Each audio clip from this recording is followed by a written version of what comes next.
하나님의 말씀은 여호수아서 18장 1절에서 7절까지 말씀입니다. 함께 한 목소리로 합독하여 읽습니다. 이스라엘 자손의 온 회중이 실로에 모여서 거기에 회막을 세웠으며 그 땅은 그들 앞에서 돌아와 정복되었더라. 그러나 이스라엘 자손 중에 그 기업의 분배를 받지 못한 자가 아직도 7지파라. 여호수아가 이스라엘 자손에게 이르되 너희가 너희 조상의 하나님 여호와께서 너에게 주신 땅을 점령하러 가기를 어느 때까지 지체하겠느냐. 너희는 각 지파에 세 사람씩 선정하라. 내가 그들을 보내리니 그들은 일어나서 그 땅에 두루다니며 그들의 기업에 따라 그 땅을 그려가지고 내게로 돌아올 것이라. 그들이 그 땅을 7부분으로 나누되 유다는 남쪽 자기 지역에 있고 요셉의 족속은 북쪽에 있는 그들의 지역에 있으니 그 땅을 7부분으로 그려서 이곳 내게로 가져오라. 그러면 내가 여기서 너희를 위하여 우리 하나님 여호와 앞에서 제비를 뽑으리라. 레위 사람은 너희 중에 분깃이 없나니 여호와의 제사장 직분이 그들의 기업이 됨이며 갓과 루벤과 므낫세 반지파는 요단 저편 동쪽에서 이미 기업을 받았나니 인 여호와의 종 모세가 그들에게 준 것이니라 하더라. 아멘. 이스라엘 12지파가 이제 가나안 땅에 들어온 지 7년이 지났습니다. 7년 동안 그들은 분배받은 그 땅에 들어가서 말씀대로 순종하고 정복해 나갔습니다. 그러면서 각 기업들은 자기들의 기업을 가나안 땅에서 이루었죠. 그리고 그것을 기념하여서 실로에 모여서 회막을 세우고 그곳에서 예배를 드렸습니다. 그런데 2절에 아직도 그 기업의 분배를 받지 못한 7지파가 있었습니다. 그러나 이스라엘 자손 중에 그 기업의 분배를 받지 못한 자가 아직도 7지파라. 이들은 땅이 없어서 분배를 받지 못한 것이 아닙니다. 이스라엘 백성들은 지난 7년 동안 가나안 정복 전쟁을 통하여서 이미 가나안 땅 전체를 장악하였습니다.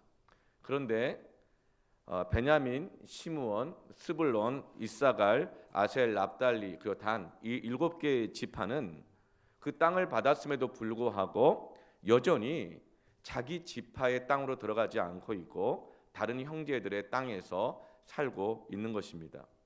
그래서 여호수아가 기다리다 못해 이제 3절에 이렇게 말합니다. 여호수아가 이스라엘 자손에게 이르되 너희가 너희 조상의 하나님 여호와께서 너에게 주신 땅을 점령하러 가기를 어느 때까지 지체하겠느냐. 어느 때까지 지체하겠느냐. 한마디로 그만 좀 늑장을 부려라. 이제는 해야 되지 않겠냐. 한마디로 말하면 게으르다는 것입니다. 오늘 여러분 이 말씀이 정죄가 되지 않기를 바랍니다. 하나님의 사랑의 책망으로 들려지기를 바랍니다. 여러분 우리는 모두가 다 게으른 내 모습을 알고 있죠. 그래서 그 게으른 모습을 보면 누가 제일 답답해합니까? 내가 답답하죠. 사랑하면 답답해합니다. 사랑하지 않으면 그냥 내버려 두죠. 내가 나를 아직은 사랑하고 나를 소중히 여기니까 해야 되는데 하면서도 알면서도 못하는 나의 모습을 보면서 답답해하죠. 그런데 스스로 포기한 사람이 있어요. 그럴 때 누가 답답해해요? 가장 사랑하는 사람이 답답해합니다. 부모님이 답답해합니다. 사랑하는 사람은 답답해합니다. 지금 여호수아가 이 7개 지파에게 어느 때까지 지체하겠느냐라고 답답해하면서 책망하는 것은 사랑의 책망인 것입니다. 오늘 하나님의 사랑의 책망을 받기를 축원합니다. 정말 게으른 한 자매가 있었어요. 제가 대학생들 대상으로 사역을 할 때 정말 게을러서 이 학교 앞에서 자취 생활을 함에도 불구하고 바로 앞에 있는 학교에 늘 지각을 하는 거예요. 1교시를 제때 들어간 적이 없어요. 그런데 이 자매에게 놀라운 변화가 일어났습니다. 1교시에 지각을 하지 않는 거예요. 뿐만 아니라 일찍 갑니다. 그 이유가 뭘까요? 심지어 자리도 맡아 놓습니다. 사랑하는 형제가 생겼기 때문에 그래요.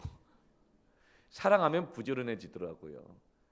여러분, 결혼하니까 맨날 그냥 어머니한테 꾸중듣던 그 딸이 결혼하니까 얼마나 부지런해집니까?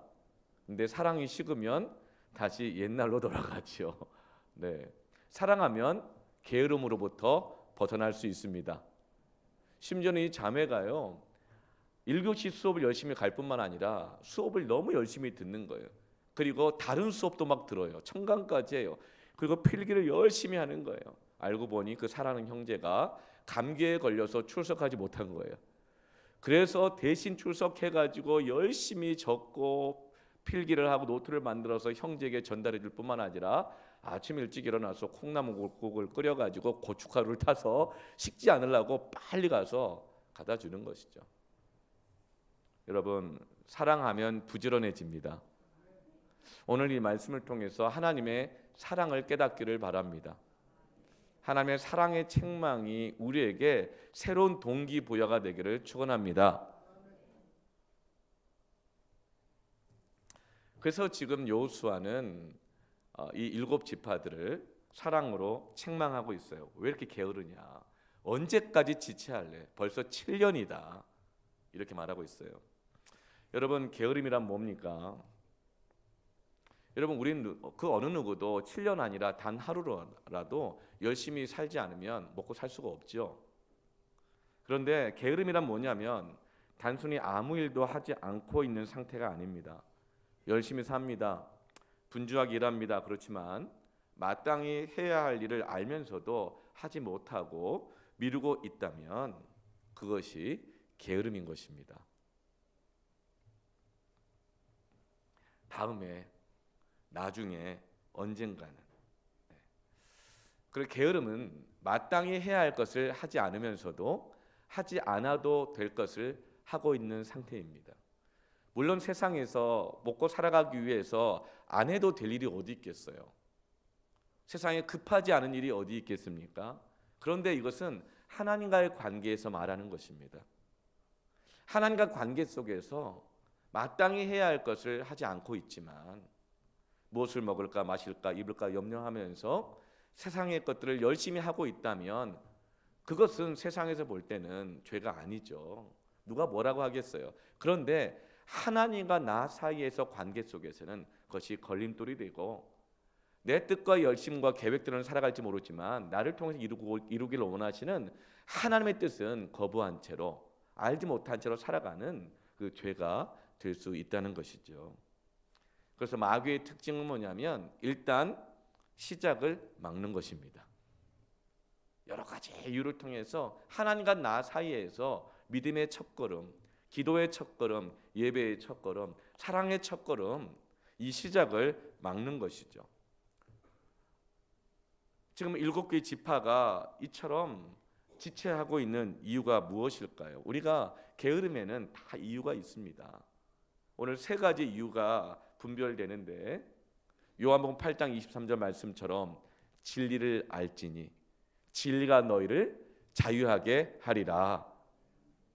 사람의 말을 듣고서 상황을 분석해서 아는 것이 아니라 하나님의 말씀을 통해서 나의 게으름의 원인을 알게 되어질 때에 이 진리가 여러분을 자유하게 할 것입니다. 정말 기분 좋게 굿바이 게으름아 하게 될 줄로 믿습니다.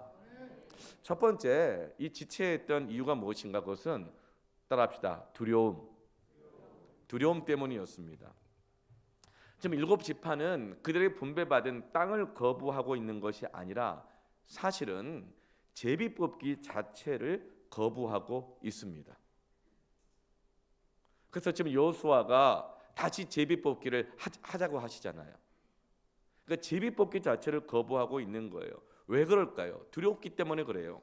왜냐하면 이 7 지파들은 앞선 이 4 지파들이 제비뽑기를 하는 것을 보았어요.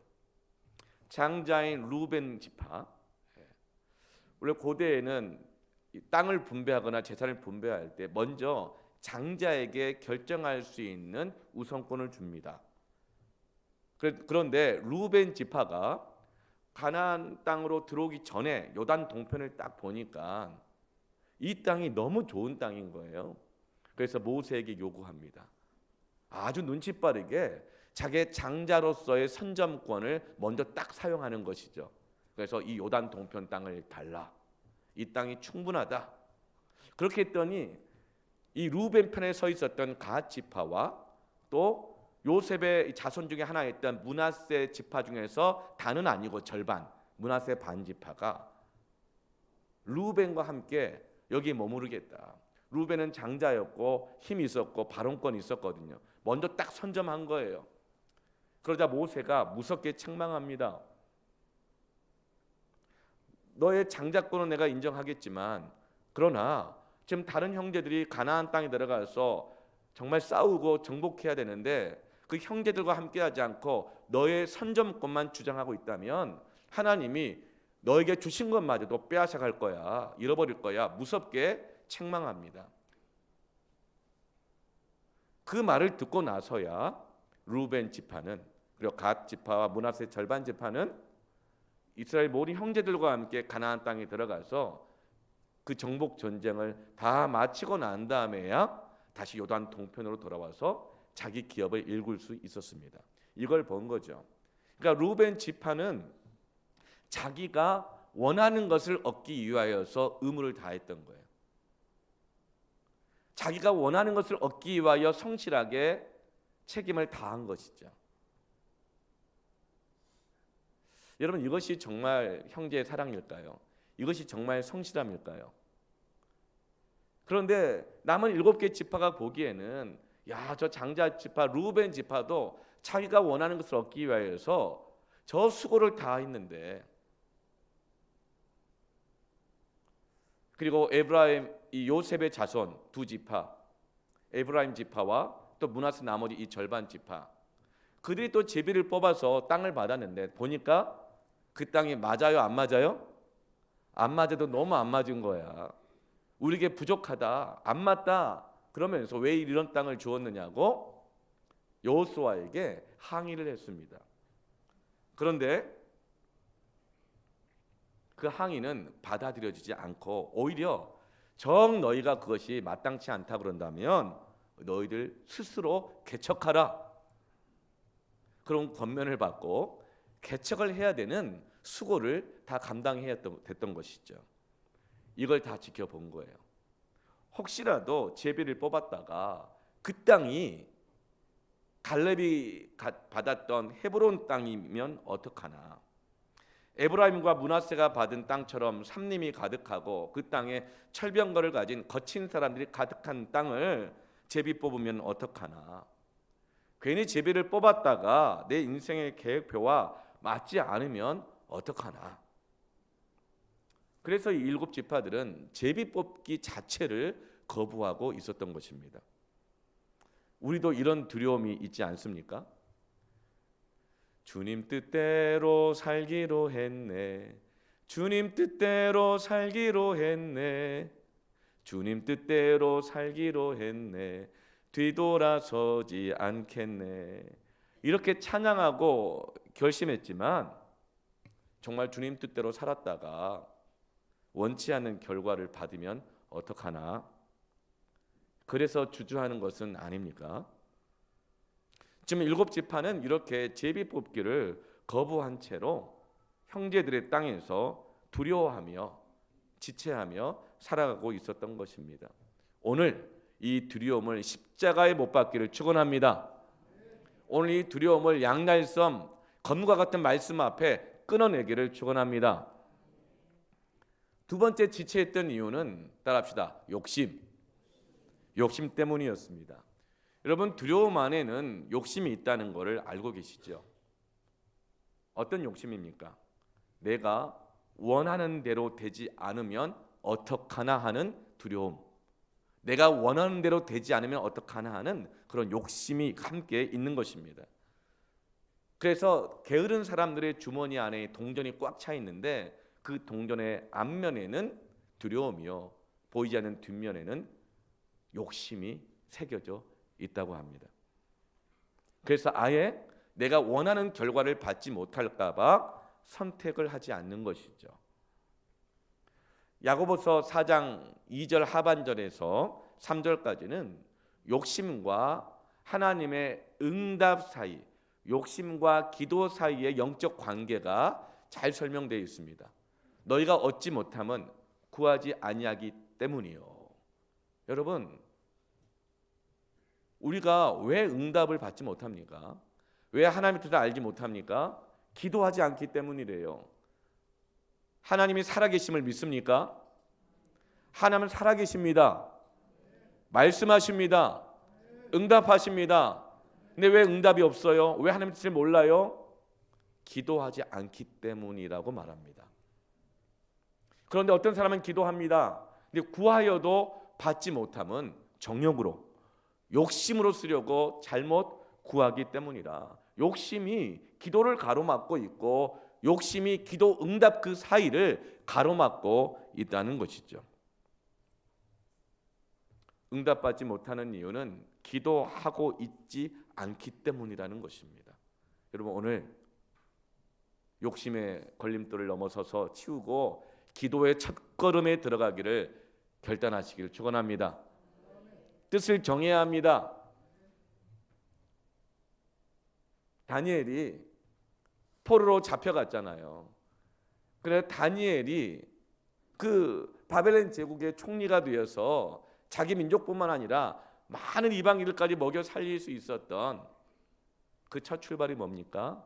다니엘이 뜻을 정하여. 여러분, 오늘 말씀을 붙잡고 오늘 뜻을 정하기를 바랍니다. 뜻을 결심하시길 바랍니다.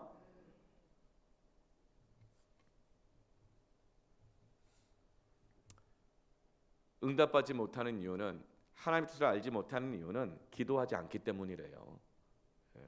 기도하면 응답을 받습니다. 기도하면 하나님의 뜻을 알게 됩니다.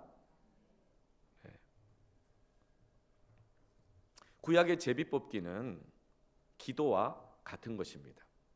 구약의 제비뽑기는 내가 로또처럼 내가 원하는 번호 있죠. 번호를 써놓고 이대로 당첨되기를 기다리는 것이 아닙니다. 제비뽑기가. 제비뽑기는 아무것도 쓰지 않는 것입니다. 제비뽑기는 어떤 경매를 신청하면서 내가 이것을 얻기 위해 이만큼 지불할게, 가격 올려놓고 거기에 맞는 것이 떨어지기를 기다리는 것이 아니에요. 제비뽑기는 내가 원하는 것을 받아내는 것이 아니라 하나님이 나에게 예비하신 것을 발견하고 받는 것이 기도입니다. 그것이 제비뽑기입니다. 그 제비뽑기는 아무것도 쓰지 않아요. 하나님이 주신 것을 받는 것입니다. 여러분, 그것이 기도인 줄로 믿습니다. 근데 욕심이 가득하면 기도하지 않는다는 거예요. 제비뽑기를 하지 않는 거예요. 왜요? 내가 원하는 결과를 받지 못할까 봐. 그래서 기도 자체를 안 해요. 사도행전 1장에 보면 신약 때도, 초대교회 때도 제비뽑기를 하는 것을 볼 수 있습니다. 사도행전 1장 24절 26절에 그들이 기도하여 이르되 뭇 사람의 마음을 아시는 주여, 이 두 사람 중에 누가 주님께 택하신 바 되어 봉사와 및 사도의 직무를 대신할 자인지를 보이시옵소서. 유다는 이 직무를 버리고 제 곳으로 갔나이다 하고 제비 뽑아 마띠아를 얻으니 그가 11사도의 수에 들어가니라. 예수님께서 십자가에서 죽으시고 사흘 만에 부활하시고 난 다음에 흩어져 있던 제자들을 일일이 찾아가서 만나십니다. 모으십니다. 그래서 40일 동안 하나님께서 이 제자들을 통해서 이루실 천국 복음, 하나님의 나라에 대해서 말씀을 전해주시고 승천하셨습니다. 승천하시기 전에 두 가지 말씀을 남겨놓으셨는데, 하나는 너희 중에 하나님 나라를 같이 세우기 위해서 부름받은 가룟 유다가 자기 길로 가버렸으니 이제는 그 수를 채워야 된다. 그 수를 채워서 하나님의 나라를 함께 세워가야 된다 하고 사도 중에 한 사람을 더 채우라고 말씀해 주셨습니다. 그리고 함께 채워지거든 함께 말씀을 붙잡고 약속한 성령을 기다려라, 기도해라, 이렇게 말씀해 주셨어요. 그래서 이 제자들이 비어있는 한 자리에 사도가 누구인가 함께 기도했습니다. 기도하다가 그 어느 누구의 의견도 주장도 개입하지 못하고 오직 하나님의 뜻만을 받아들이기 위해서 제비 뽑기를 하기로 한 거예요. 그 제비를 뽑았더니 최종적으로 두 사람이 남은 것입니다. 그리고 마지막으로 또 제비를 뽑았더니 마띠아가 그 사도의 빈자리 가운데 세워지는 것, 그게 하나님의 뜻이라는 것을 보게 되었습니다. 그리고 나서 이렇게 그들이 함께 기도하면서 성령이 강림하고 인류 역사상 최초의 신약 교회가 서게 되어졌고 부흥의 역사가 일어나면서 이 복음이 오늘 우리에게까지 전해지게 된 것이죠. 그런데 만약에 이때 마띠아가 제비뽑기로 뽑혔는데 마띠아 본인이 거부했다면, 나는 아직 준비가 안 돼 있어요, 다른 사람 다 있는데 왜 꼭 내가 돼야 됩니까? 나는 안 맞다고요, 이렇게 반응했다면 그건 그나마 참 다행이에요. 겸손해 보이기라도 하니까요. 그러나 다른 사람이 왜 마띠아예요? 그 다음엔 저죠. 왜 마띠아예요? 저 사람은 그럴 만한 자격이 없어요. 왜 마띠아입니까?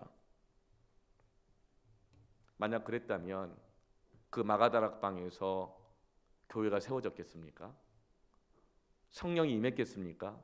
부흥이 일어났겠습니까? 분열이 일어났겠죠. 다툼이 일어났겠죠. 야고보서 4장 1절 2절에 너희 중에 싸움이 어디로부터, 다툼이 어디로부터 나오느냐? 너희 지체 중에서 싸우는 정욕, 욕심으로부터 나는 것이 아니냐? 저마다 자기가 원하는 것, 그 욕심, 그대로 되어야 한다는 욕심, 안 될까 봐 두려워하는 것, 그것으로부터 다툼과 싸움이 일어난다는 거예요. 너희는 욕심을 내어도 얻지 못하며 살인하며 시기하여도 능히 취하지 못함으로 다투고 싸우는도다. 너희가 얻지 못함은 구하지 아니하기 때문이에요. 욕심 때문에 기도하지 않는다는 거예요.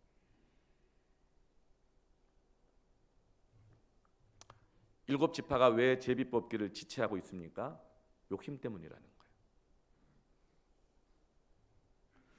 왜 기도하지 않는가? 왜 제비를 뽑지 않는가? 제비를 뽑으면, 기도하면 하나님의 뜻을 알게 되기 때문입니다. 근데 내가 원하는 것이 꽉 차 있는 거예요. 근데 하나님 뜻을 알게 되면 어떻게 돼요? 그러니까 기도하지 않는 거죠. 그 욕심은 기도하지 못하게 합니다. 욕심은 하나님의 응답을 가로막습니다. 어떤 이는 이렇게 말합니다. 저는 지금 마음이 아직 준비가 안 됐다고요. 상황이 아직 준비가 안 됐다고요. 마음이 준비되면 그때 순종할게요. 하나님은 억지로 하게 하시는 분은 아니잖아요. 만약에 정말 이게 하나님의 뜻이라면 하나님의 내 마음에 순종하고 싶은 마음이 들게 하시면 하나님의 뜻으로 인정하고 하겠습니다. 여러분, 맞아요. 하나님은 억지로 하게 하는 분은 아니십니다. 기다려 주십니다. 끝까지 포기하지 않으십니다. 그런데 안타까운 것은, 하나님이 그토록 답답해 하시는 것은, 여호수아가 그렇게 답답해하며 안타깝게 책망하는 것은, 그러면 하나님의 그 놀라운 뜻이 이루어지는 것도 미루어지기 때문입니다. 하나님 우리를 포기하지 않으십니다. 그러나 게으름으로 지체하면, 두려움 때문에, 욕심 때문에 지체하면 하나님의 나를 향한 그 뜻도 미뤄진다는 것이죠. 그래서 여호수아가 그렇게 안타깝게 어느 때까지 지체하겠느냐? 여러분, 믿음은 무엇입니까? 믿음은 하나님이 살아계신다는 것을 믿는 것이고, 그에게 나아가는 자마다, 찾는 자마다 하나님께 응답하신다는 것을 믿는 것이 믿음입니다. 그래서 기도는 믿음입니다. 하나님 응답하신다. 기도하면 하나님은 하나님의 뜻을 알려주신다. 여러분, 그렇다면 기도했습니까? 기도하고 있습니까? 기도하십니까? 우리는 기도합니다. 내가 원하는 것이 있을 때요.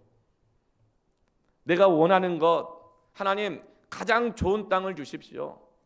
하나님 내가 원하는 그 직장을 주십시오. 내가 원하는 배우자를 주십시오. 내가 원하는 그 사람을 주십시오. 우리는 기도합니다. 하나님을 믿으니까요.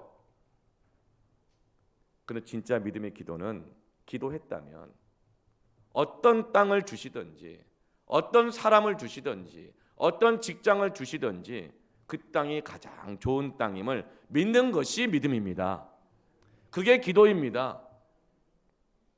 때로는 레위 지파처럼 눈에 보이는 땅을 기업으로 주지 않으셨지만 그것도 가장 좋은 땅임을 믿는 것이 믿음인 것입니다.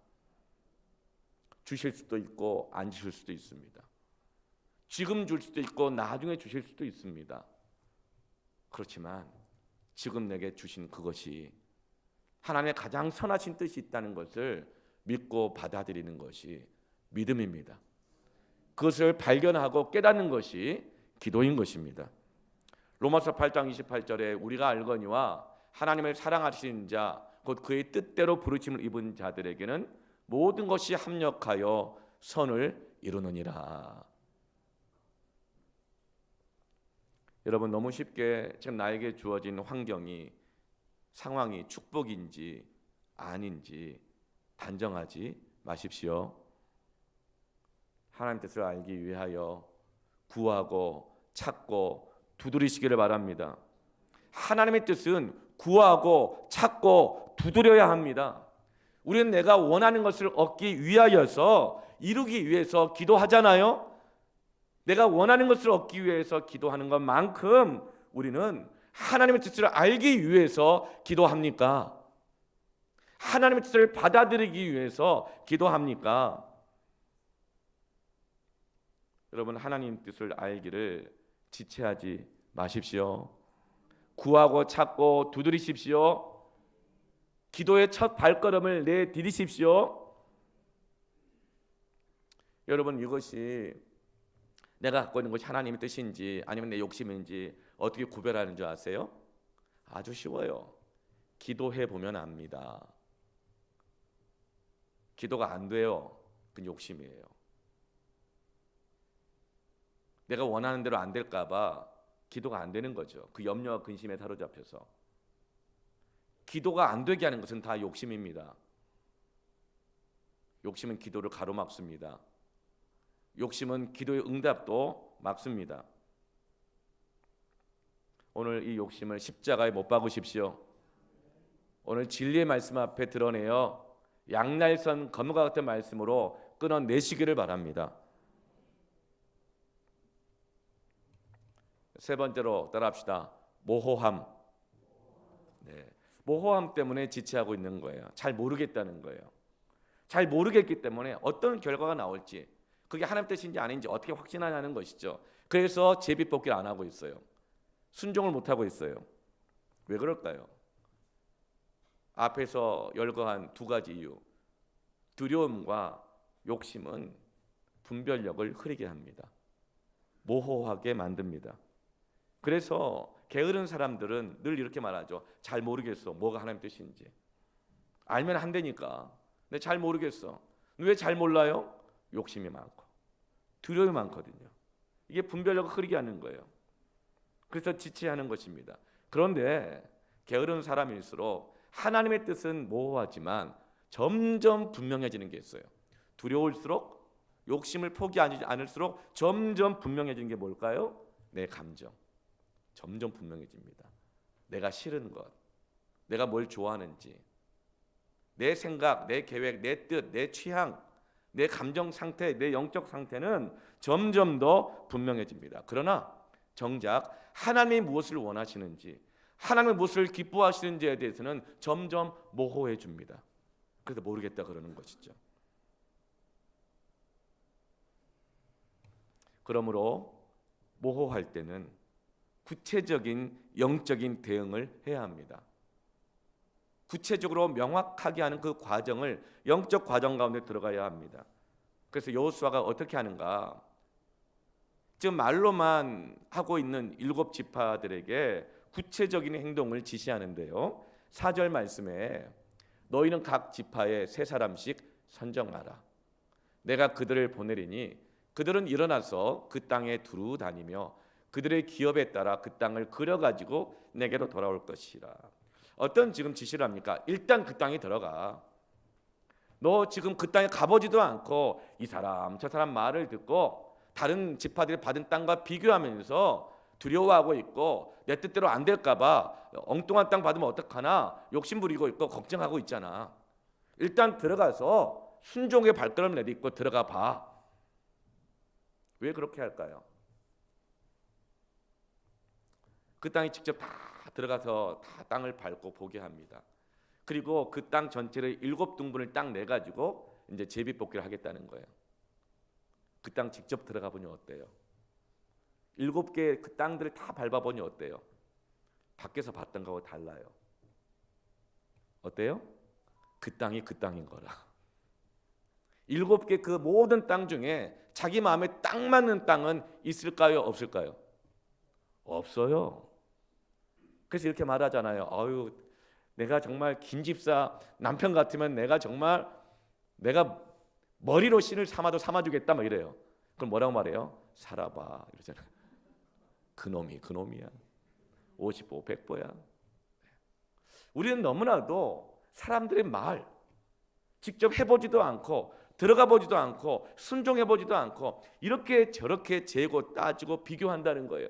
그러면서 두려워하고 욕심부리면서 또 자기도 정죄하면서 점점 무기력해지고 지치고 한다는 것이죠.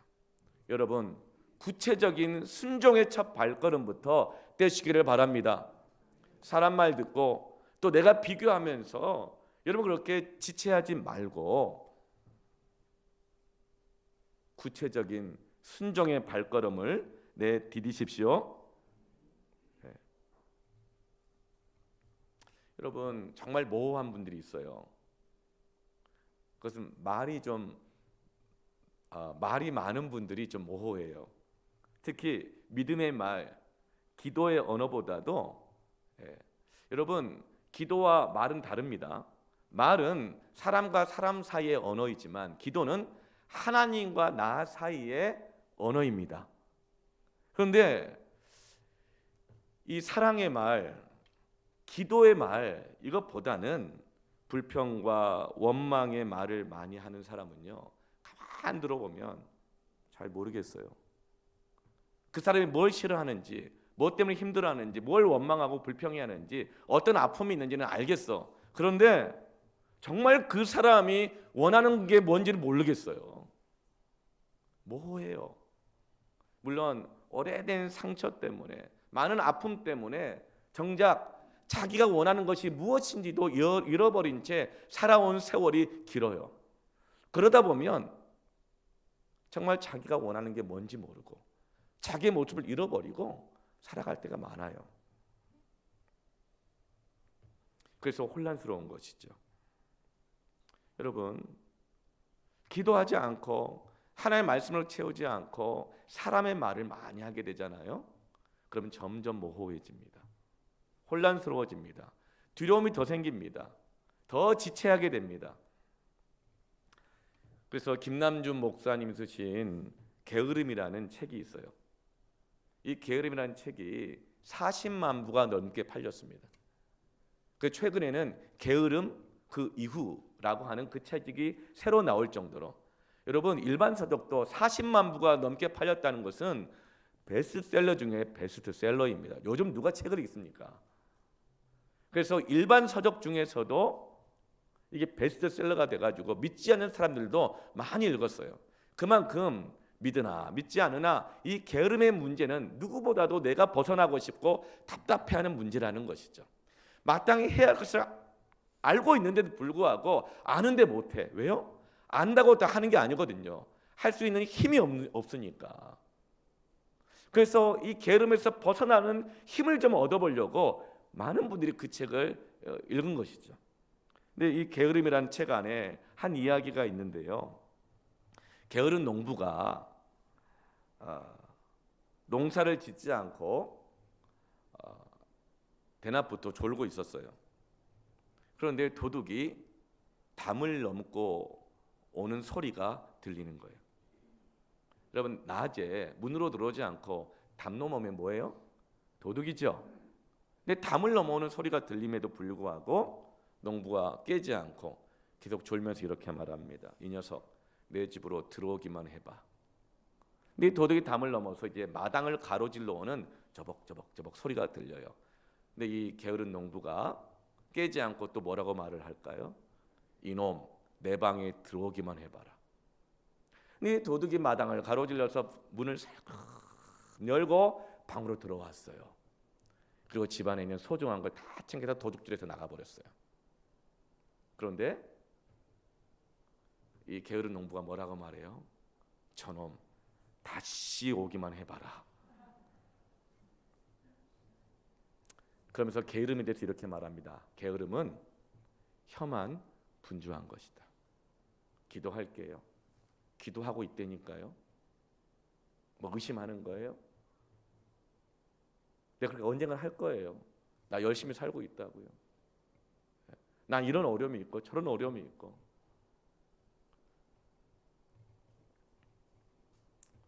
여러분 이렇게 게으름에 묶여 있는 이 7지파들에게 여호수아의 영적인 처방은 무엇입니까? 그것은 그들이 취해야 될 그 땅에 일단 들어가서 구체적으로 보고 지도를 그려 오라는 거예요. 그 땅 다 봤으니까 정말 내 마음에 딱 드는 땅은 없다는 걸 아는 거예요. 괜히 비교했구나. 이 땅이 그 땅이고 그 땅이 이 땅이고 땅마다 장단점이 다 있는 거예요. 그러면서 이들은 순종할 수 있는 마음의 준비가 되는 것입니다.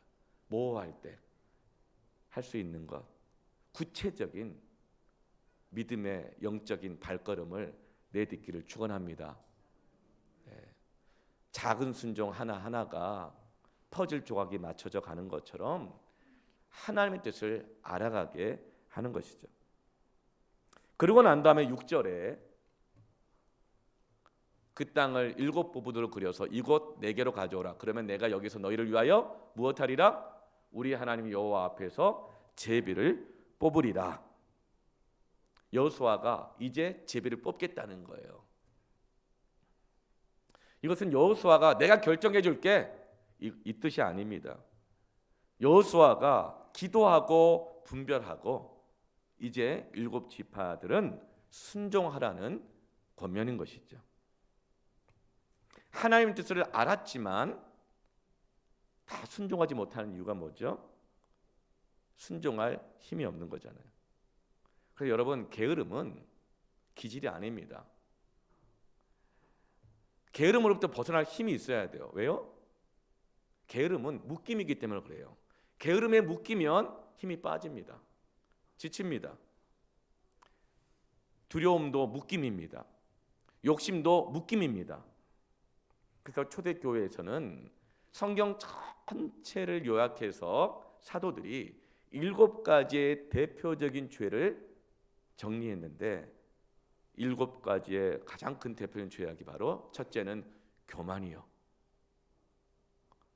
둘째는 시기함이요, 셋째는 분노요, 넷째가 게으름이요, 다섯째가 욕심이요, 여섯째가 식탐이요, 일곱째가 세욕이라. 마귀는 이 7가지의 죄의 목록을 통해서 7대 대표적인 마귀들이 들어와 역사하고 묶어버린다는 것입니다. 여러분 게으름의 죄와 오늘 굿바야기를 축원합니다. 벗어나기를 축원합니다. 어떻게 벗어날까? 구체적인 영적 대응입니다. 첫째 따라합시다. 기도하라. 여러분 예수님도 십자가의 선택을 앞두고 기도하셨습니다. 예수님은 본인이 십자가를 져야 할 것을 아셨지만 기도하셨습니다. 왜요? 십자가를 질 힘을 하나님으로부터 얻기 위함인 것이죠. 마태복음 26장 39절에 조금 나아가사 얼굴을 땅에 대시고 엎드려 기도하여 이르시되 내 아버지여 만일 할만하시거늘 이 잔을 내게서 지나가게 하옵소서. 그러나 나의 원대로 마시옵고 아버지의 무엇대로? 아버지의 원대로.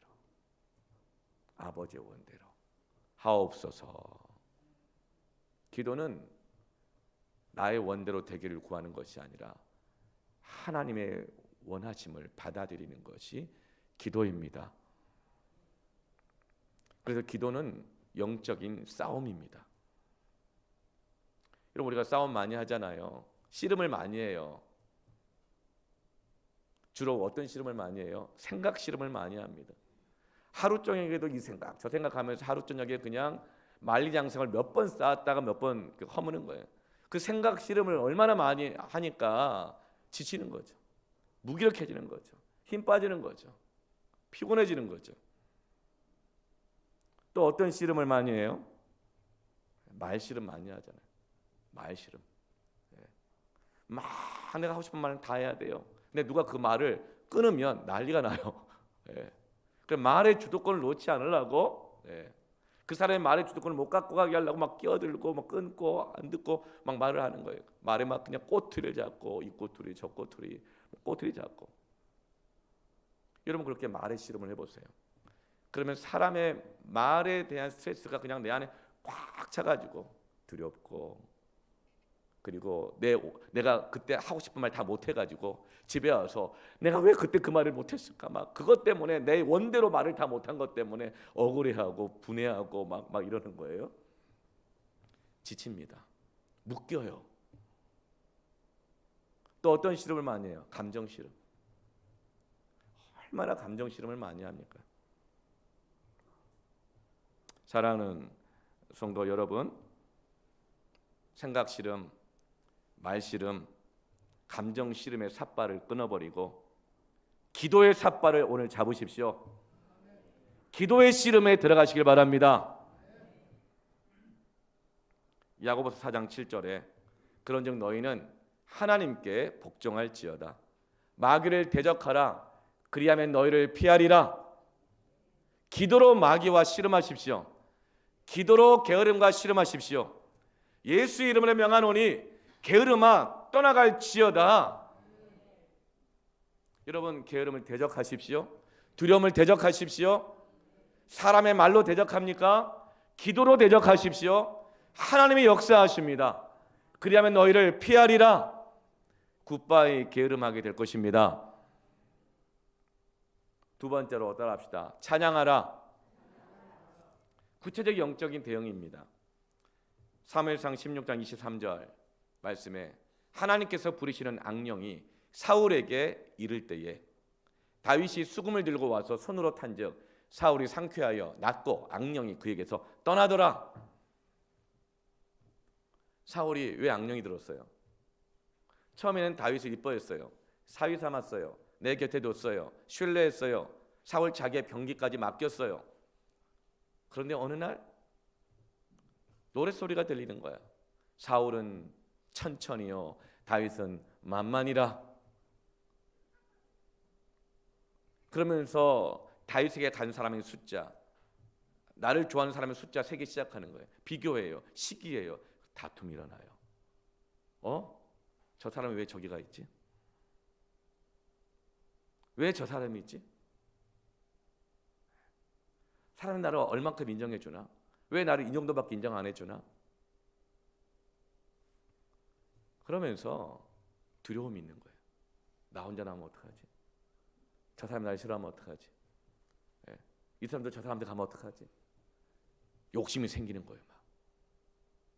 그러면서 두려움, 욕심, 그 틈을 타고 마귀가 역사하는 것이죠. 그래서 어때요? 한때 가장 가까이 뒀던 다윗에게 창을 들고 찔러 죽이려고 해요. 비난해요. 공격해요. 그때 다윗이 어떻게 합니까? 수금을 들고 와서 손으로 탄즉 찬양하는 거예요. 그러자 사울이 상쾌하여 낫고 악령이 그에게서 떠나더라. 여러분 기도하십시다. 여러분 기도가 안 됩니까? 찬양하십시다. 마귀를 대적하십시다. 사람과 씨름하지 말고 감정 씨름, 말 씨름, 생각 씨름하지 말고 기도하며 찬양하십시다. 게으름의 마귀가 떠날지어다. 야고보서 4장 7절에 마귀를 대적하라 그랬어요. 그리고 사무엘상 16장에 찬양하라 그랬어요. 빌립보서 4장 6절 7절에 아무것도 염려하지 말고, 염려가 가득 차잖아요. 그럼 어떻게 끊어내느냐? 다만 모든 일에 기도와 간구로, 할렐루야, 너희 구할 것을 감사함으로 하나님께 아뢰라. 감사함으로 기도해라. 이게 무슨 뜻이에요? 찬양하면서 기도해라. 염려가 가득하거든, 두렵거든, 욕심 때문에 자꾸 막히거든, 기도하라. 찬양하며 기도하십시오. 그리하면 모든 지각에 뛰어나신 하나님의 평강이 그리스도 예수 안에서 너희 마음과 생각을 지키시리라. 두려운 마귀가, 욕심 마귀가, 비교하는 마귀가, 게으른 마귀가 틈타지 못하도록 우리의 마음과 생각을 찬양과 기도가 지켜주는 것입니다. 찬양과 기도가 없어요. 방패가 없는 거예요. 그럼 어떻게 해요? 사람의 말, 내 눈으로 보는 것들 다 들어와요. 꽉 차요. 마귀가 역사하는 것이죠. 사랑하는 성도 여러분, 기도의 첫걸음을 떼십시오. 찬양의 첫걸음을 떼십시오. 그렇게 할 때 게으름의 마귀가 우리 내면으로부터 발 붙일 데가 없어서 떠나가게 되는 것입니다. 이런 영적 대응을 안 한다는 거예요. 대부분 육적 싸움만 하고 있다는 거예요. 오늘부터 영적 싸움을 하시길 바랍니다. 세 번째로 따라합시다. 말씀으로 채우십시오. 우리가 기도하고 대적하며 찬양하면서 우리 안에 있는 게으름을, 두려움을, 욕심을 비워냈다면 그 다음은 일곱 귀신이 다시 들어오지 못하도록 채워야 합니다. 근데 무엇으로 채울 것인가? 비어있는 것과 꽉 차 있는 것이 있는데, 진정한 믿음의 신앙은 뭔가? 내면이 무엇으로 꽉 차 있을까요? 말씀으로 꽉 차 있어야 됩니다. 금영성 집회 때 깡통 신앙과 쇠기둥 신앙에 대해서 대조하여 설명을 드렸어요. 깡통과 쇠기둥은 겉모양은 똑같아요. 쇠로 돼 있어요. 반짝반짝해요.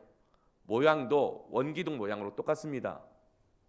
그런데 이것이 깡통인지 쇠기둥인지 언제 알아요? 훈련시켜보면 알아요. 쇠기둥은 훈련을 받아들입니다. 연단을 받아들여요. 훈련을 받으면 받을수록 그것이 좋은 연장으로 바뀌거든요. 훈련을 감당해내요. 그런데 깡통은 어때요? 훈련이 오면 거부해요. 왜요?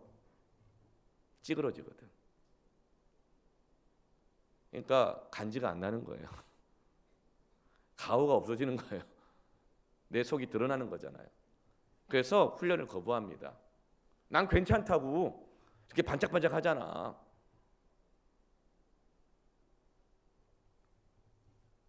이런 무엇으로 채워야 될까요? 눈으로 보이는 것으로는 채워지가 않습니다. 계속 공허할 뿐입니다.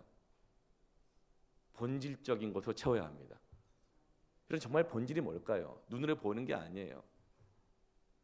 하나님은 태초에 모든 피조물들을 하나님의 말씀으로 지으셨습니다. 눈에 보이는 모든 것들의 본질은 겉모양이 아니라 하나님의 말씀입니다. 말씀이 들어가면 하나님의 창조의 목적이 드러납니다. 사람의 말이 들어가면 마귀의 의도가 드러납니다. 하나님의 말씀이 들어가면 모든 피조물 가운데 하나님의 목적이 드러납니다. 말씀으로 채워야 합니다. 히브리서 11장 3절에 믿음으로 모든 세계가 하나님의 말씀으로 지어진 줄을 우리가 아나니 보이는 것은 나타나는 것으로 말미암아 된 것이 아니니라. 일곱 지파들은 네 지파들이 받은 그 땅 제비 뽑기, 그걸 눈으로 보고 걱정하고 두려워하고 자기 뜻대로 안 될까 봐 불안해하고 지체하고 있었어요. 보이는 그대로 될까 봐. 그러나 보이는 것 안에 하나님의 말씀으로 지어진 줄 아나니,